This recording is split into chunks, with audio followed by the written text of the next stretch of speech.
আজকে হচ্ছে শ্রাবণ মাসের লাস্ট সোমবার, তো আমার ঘুম থেকে উঠে স্নান করে পুজো দেওয়া হয়ে গেছে। বাইরে আজকে প্রচুর বৃষ্টি পড়ছে, তো আজকে আমাদের ভেজ। তো দেখি কি কি রান্না করেছে মা। এইখানে আছে, এটা কি কাঁচকলার বড়ার তরকারি, মানে কাঁচকলাটা বড়া দিয়ে তরকারি করেছে। এখানে আছে ডাল, এটা মুগ ডাল। আর এখানে আছে লাউয়ের চোকলা ভাজা পোস্ত ছিটিয়ে, আর এটা আছে কাঁচকলার চোকলা বাটা। এটা কাঁচকলার চোকলা বাটা, এটা হচ্ছে লাউয়ের চোকলা ভাজা পোস্ত ছিটিয়ে। দারুণ লাগে এগুলো গরম ভাতে খেতে।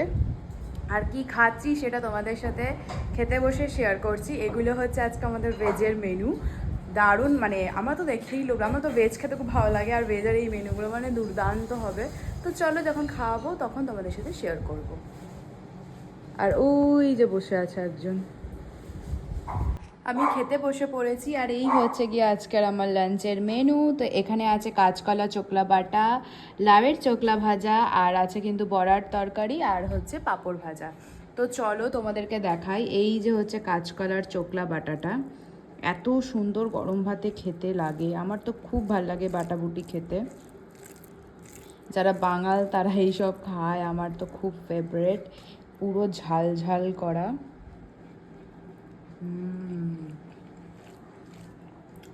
দারুণ হয়েছে। এই যে আমি ওই জন্য ডাল নিলাম না, আমার এগুলোই মেখে খেতে বেশি ভাল লাগে।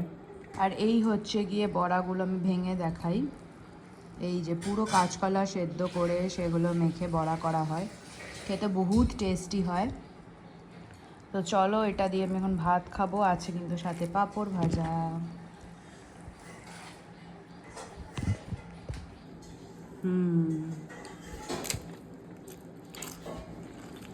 প্রতিটা রান্না খুব সুন্দর হয়েছে।